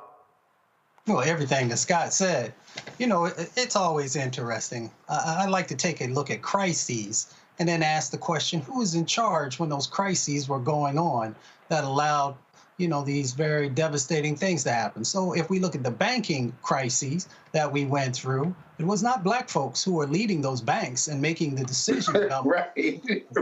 We'll stop there. If we look it was one black dude, Stanley O'Neill at Merrill Lynch. Yeah, one out of tens of thousands, right? And then if you look at the housing crisis, again, when you look at the top housing organizations, builders, those different types of things, once again, it was not black folks who were there.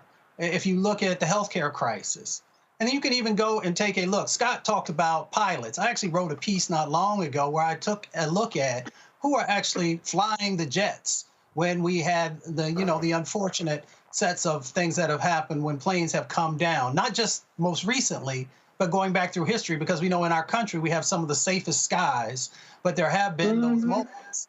And it is not black pilots who are leading those planes. So if you want to talk about individuals who do not have the skills that are necessary to lead entities, then we have to take a look and see who actually were those folks who were doing it. So it's very clear when people use this scapegoating around DEI that it has nothing to do with facts. It has nothing to do with truth. It has everything to do with a bigoted view of if I say this enough times, then folks might actually start to believe it. And we saw that play out in the last election. Oh, yeah. And it's like perfect example. I was just sitting here and I was responding to his tweet.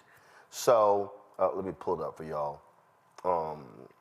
Frank Luntz, the pollster, he had something to say, Melinda, about Congresswoman Jasmine Crockett. He goes, go to my iPad, he goes, this type of language is popular in progressive circles, but it's toxic waste to voters outside of that.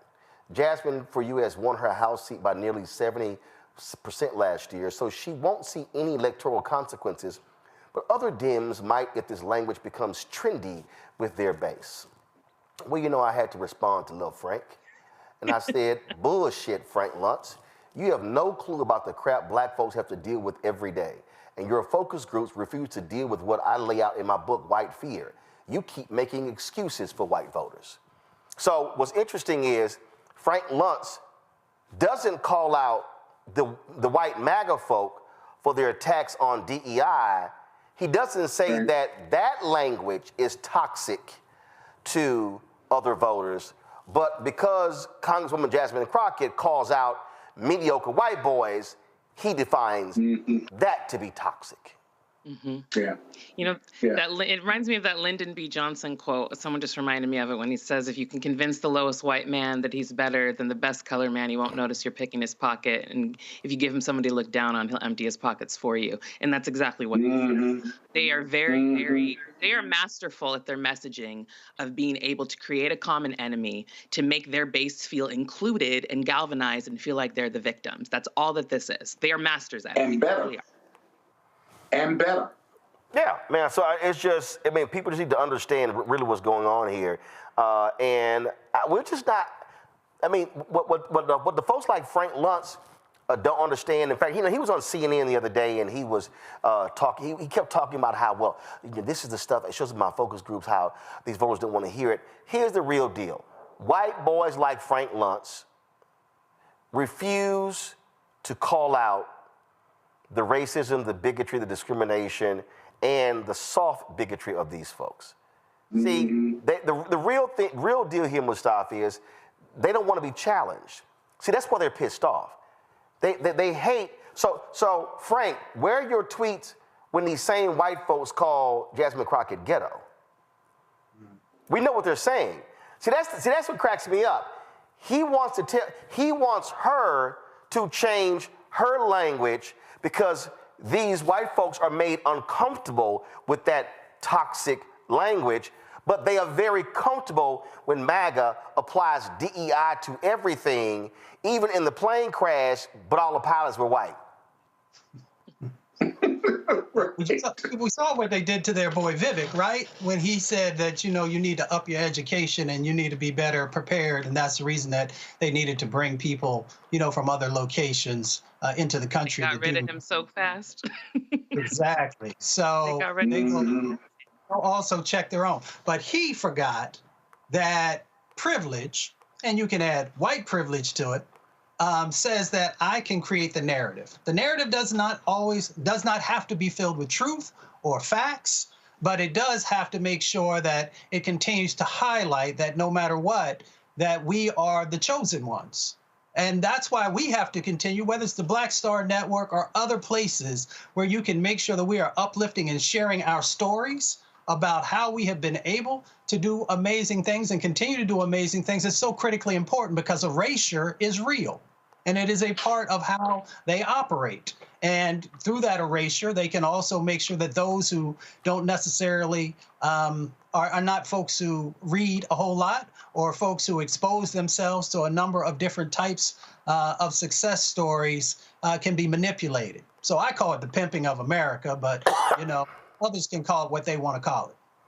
Well, and look, I mean, there's no doubt, and I'm quite sure, Scott, that you got way too many stories of walking into rooms and they thought you would help, and not the managing partner or the top legal dog, and again, and what they expect. We have to show decency, love. We have to, we got to apologize for their stupidity, even though they make the assumption that, you somehow can't be the lawyer. Or the lead lawyer. I've sat in depositions where the other side has kept talking to the white associate, and I've trained the white associate not to respond, until they figure out I'm the lead. So I'm the lead partner, and they just didn't even presume that. I've been at a reception for a bit at my firm, opening an office in another jurisdiction, and one of our largest clients came up to me and said, could you take this and get me another drink? And I'm in a $2,000 suit. There's no way I could be a partner at the firm. The first African-American associate in the history of the firm to be promoted to equity partner, let alone the first black managing partner in the history of the firm.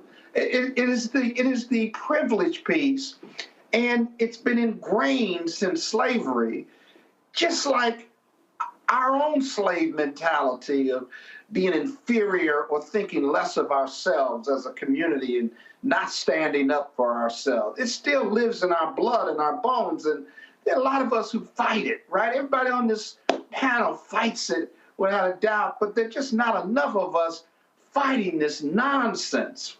Whether it's DEI or Donald Trump is able to riff recklessly and reprehensively and just, use his platform to denigrate women and people of color.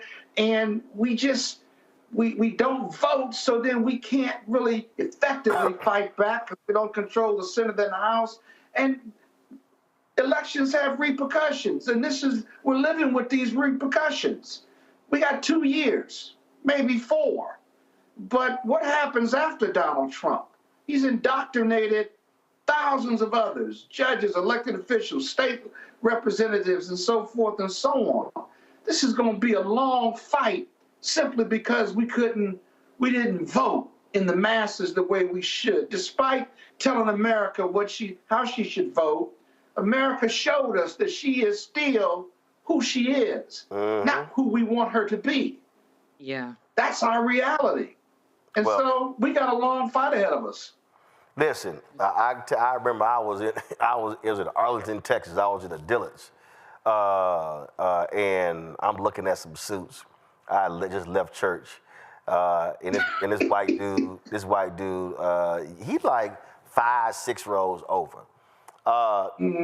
Excuse me, I need a 38. I said, who the hell are you talking to?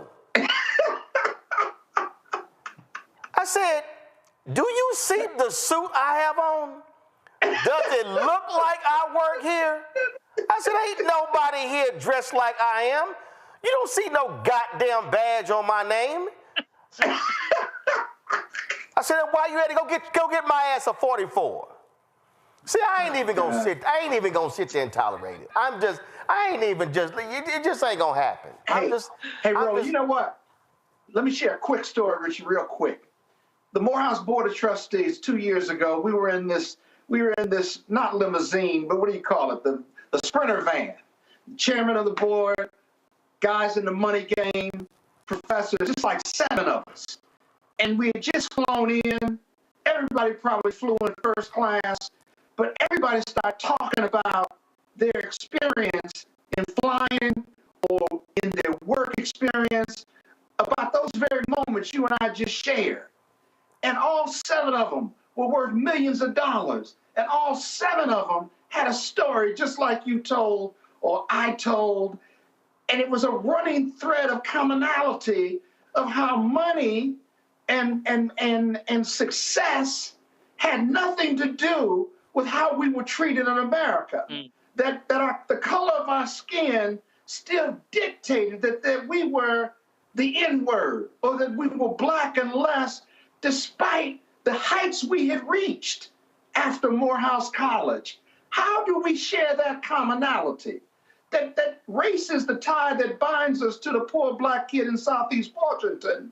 Economics separates us, but we're no different than the poor kid in Southeast Washington in the minds of those who are white and don't look like us and only see the color of our skin. It was an amazing conversation, and we laughed at every story.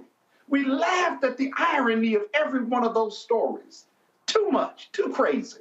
But see, again, though, I think part of the thing is that too many of us want to make them feel comfortable, and then we don't want any drama, so I don't want to be the angry black dude.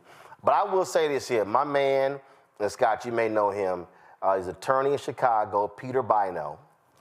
Oh, yeah. We were playing golf, and Peter told, this probably was one of the best. I'm going to use this one day. I'm telling you, he gave one of the best responses ever. So he's on the plane. Now, Peter's like 5'5", 5'6". All right, Peter's short. Yeah. Peter's a short dude. All right, so get on the plane, first class.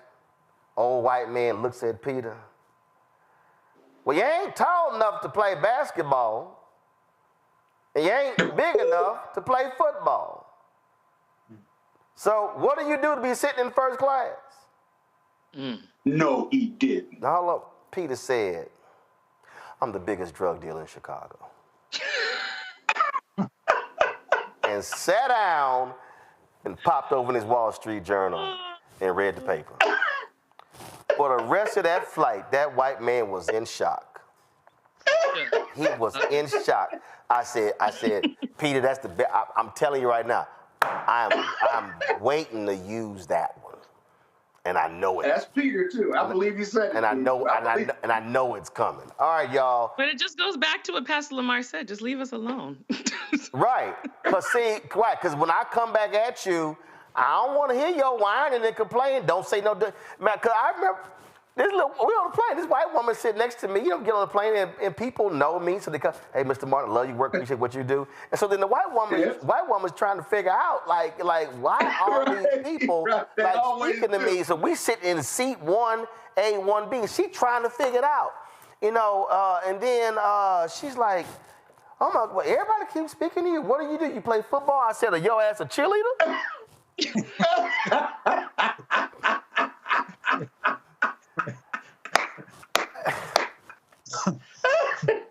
You play football. You got to play something. That's the thing. You can't be an intellectual. I hear that. You can't be a businessman. I hear that. You can't be a media. You got to be a football player or a basketball player. I hear that. Well, are you a cheerleader? Maybe an actor. Now, y'all remember all these folks. There are a lot of people in support of the Palestinians, the folks, there were a lot of Muslims. They were not happy with Vice President Kamala Harris, and there were people who were campaigning against her. Now, we tried to warn them in terms of really what's going on and how, okay, but y'all, matter of fact, I was going to do this later. I need y'all to roll a FAFO stinger. Yes, go ahead and roll it.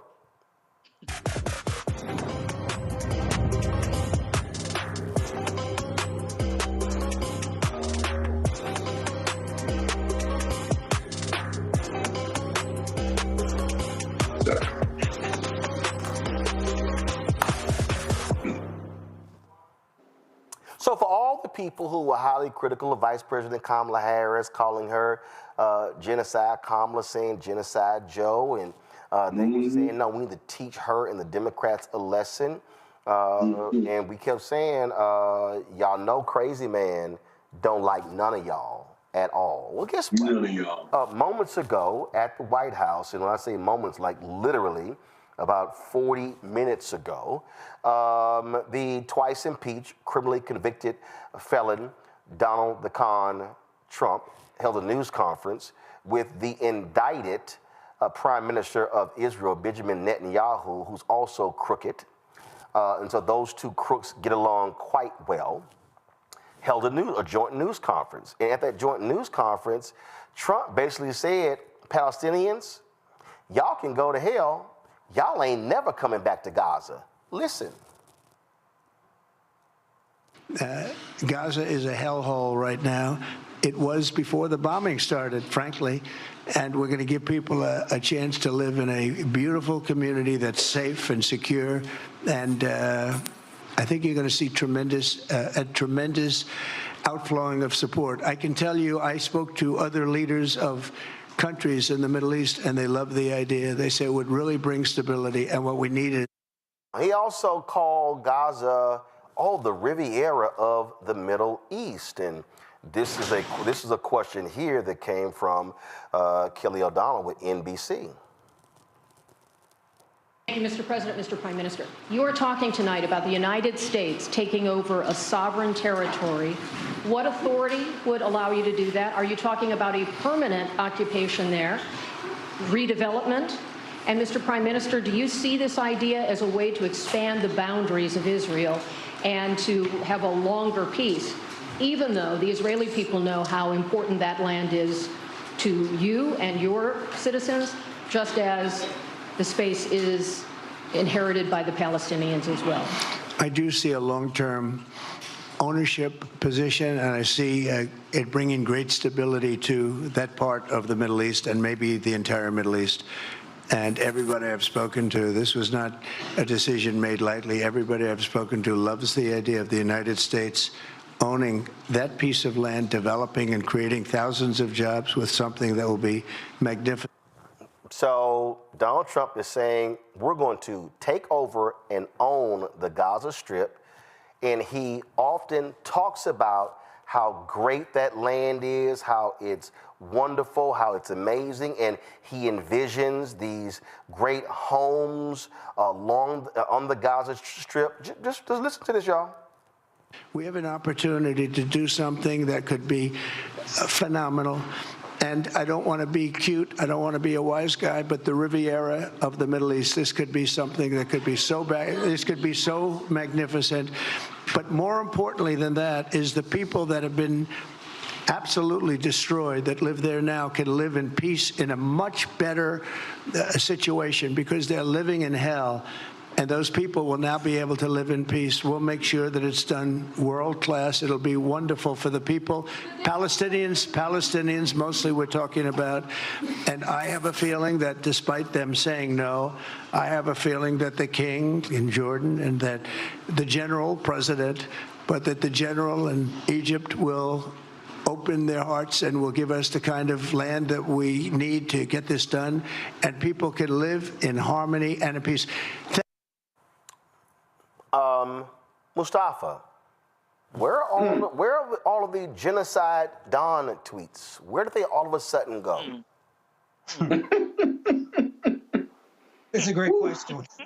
We know there was all kinds of manipulation that was going on during the election. You had the bots, you had other folks paying folks off to say certain things, and then of course you had other folks who maybe that's how they truly believe, but there was no facts that should have led anyone to believe that Donald Trump was going to do anything but what he just did.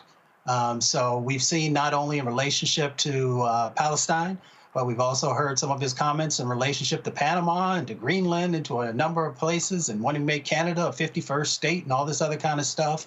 So he believes that he has power to do whatever he wants because the checks and balances that are usually there in relationship to Congress and to the courts have not been playing out the way that this system was supposed to be built upon. Now, the question becomes, what will the international community do? And where will they show up in relationship to some of the actions that he is talking about trying to do?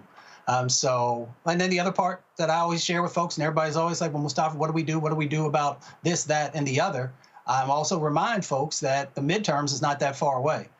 So not only do we have to address what's happening in this moment and call out injustices, fund organizations that are trying to do what they can to help folks, we also got to make sure that if you say you don't like what you're seeing now, then you have an opportunity in the midterms to begin the long journey of addressing what is systemically being tried to put in place. Melinda? Look, Donald Trump has always been who he has been. So I don't know why people thought that this situation would be any different. I think he was always going to go this route. He was never going to help the people of Gaza. He's talking about rebuilding, and it's not going to be rebuilt for the Palestinians. And I also don't think this is going to help the Jewish community at all either. I think he's kind of putting a target on their back as well, because they're going to be blamed for this. And I think he's always been who he said he was, and I don't know why anybody's surprised.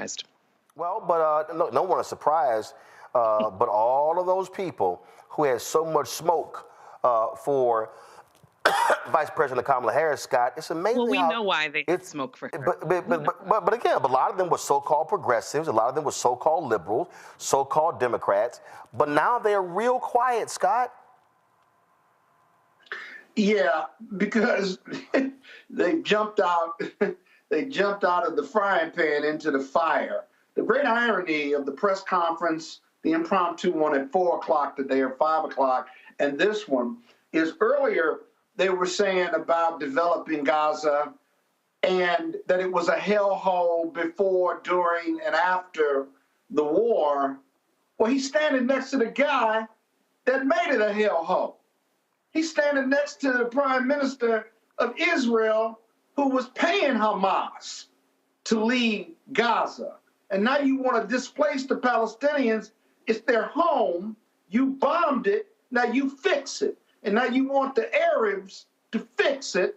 As Israel, I was on earlier today with Sununu, the governor of New Hampshire, who is of Arab descent. And he said, well, Israel would play a part in it. Well, what leverage does the U.S. have in making Jordan or Egypt or the UAE or anyone else rebuild Gaza or to take the Palestinians as refugees? They've resisted that up to this point. And so, and the Qatarians, if you will. And so this babble about like you're going to create a Mar-a-Lago for the Palestinians, but you're going to displace them so they have no country, given how important that land is to both sides, it borders on the nonsensical with no leverage. And I got to tell you, the real issue is getting rid of Hamas. Hamas is as responsible for the demolition and the deaths of these Palestinians as part of this war as Israel is, so the blame can go around. But this is going to be an expensive project, and nobody wants to pay. Nobody wants the Palestinians in their backyard, and nobody wants to pay for the Palestinians simply because Hamas used them as human shields. This is far more complicated, and quite frankly, and his rosy presentation is just pie in the sky at this point. We have to pay attention to this. But you're right, Roland. The people that voted for him, who didn't like the Democrats and Biden, let me tell you something. You voted for it, now you own him. You got to live with the consequences of your vote. Well, and for those people who, from Venezuela, they also... Michiganders. The Venezuelans also effed around and found out. Oh, yeah. Roll it. Yeah. Yeah. More than betrayed. Beyond betrayed.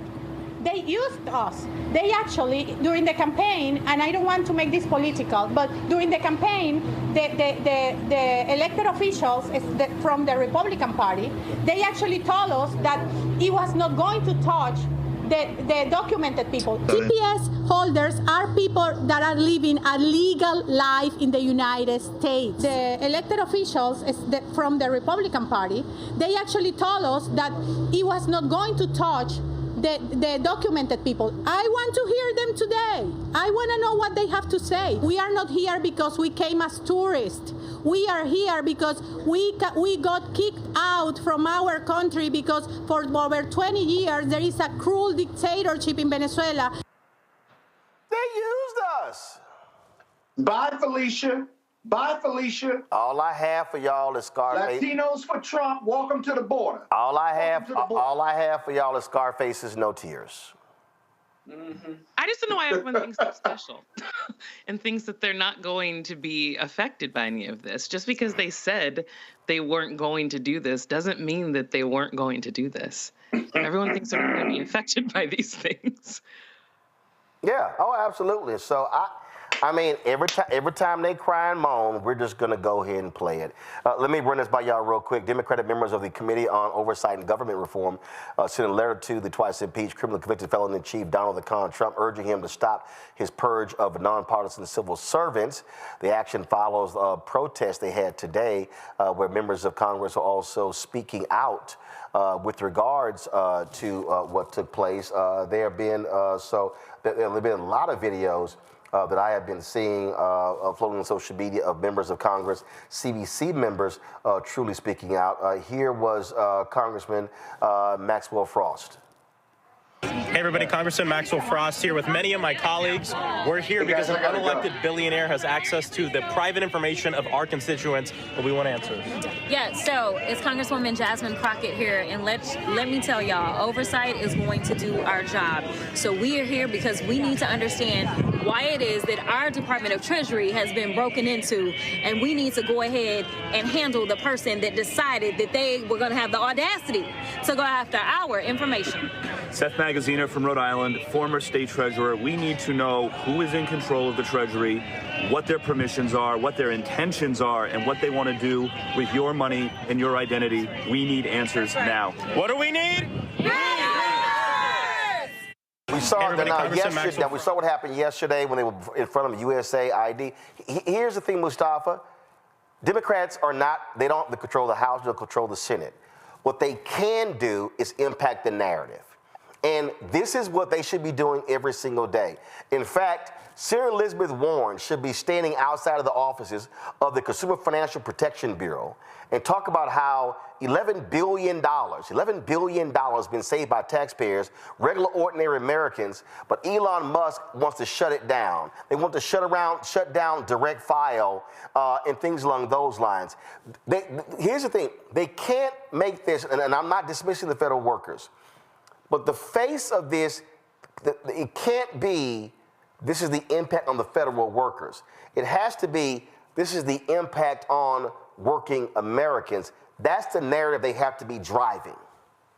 It's all about storytelling.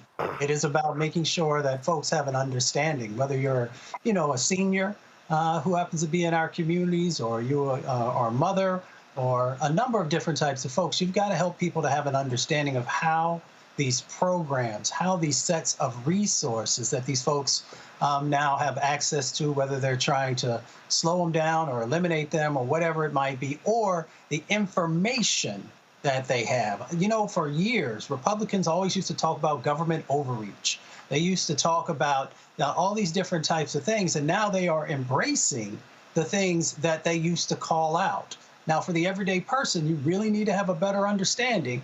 And these members and other folks have to really put a spotlight on how this stuff works, how you could be impacted, how your information could end up in all kinds of places, or how someone could use your information to try and manipulate you. We've got a number of different dynamics that are playing out that we've got to keep a spotlight on. Here is another clip of Congresswoman Jasmine Crockett from that particular rally. Watch. We are not going to sit around while you go ahead and desecrate our Constitution, or you look at the laws that have been passed into law and say, never mind, we'll just ignore that. Instead, we are going to be in your face, we are going to be on your asses, and we are going to make sure you understand what democracy looks like. Please welcome the Southern University. The rally here, Melinda, folk want to see fighters. That's what they want right now.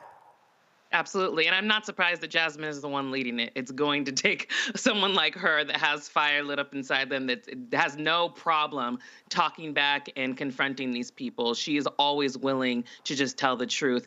I just think that people need to understand, and going back to what you said about messaging, I think that that is key in this situation, because if people truly understood what is at risk here, well, we wouldn't be in this situation in the first place if people actually understood what was at risk. But I think now people have to start listening, because we can't let this go on past these 2 years, past these 4 years. So I absolutely think the Democratic leaders have the opportunity and the responsibility to fix their messaging and making sure the American people know exactly what is happening. All right, then. Scott had to go, but let me thank Melinda and Mustafa for being on today's show. Thank you so very much, folks. That is it, folks.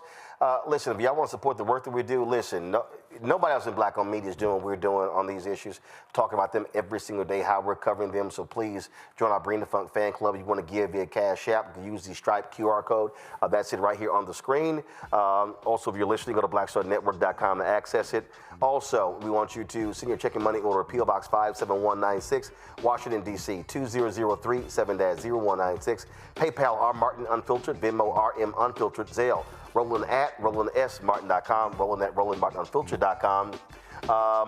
Don't forget also download the Black Star Network app, Apple phone, Android phone, Apple TV, Android TV, Roku, Amazon Fire TV, Xbox One, Samsung Smart TV. Be sure to get our Roland Martin Unfiltered merchandise. Get your shirt. Hashtag we tried to tell you, FAFO 2025. And also, don't blame me. I voted for the black woman. Go to rolandmartin.creator-spring.com or go to the blackstarnetwork.com.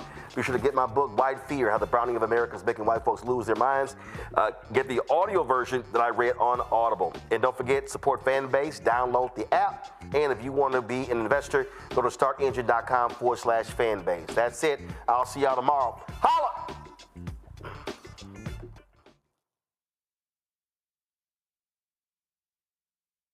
Black Star Network is here. Oh, no punch! I'm real revolutionary right now.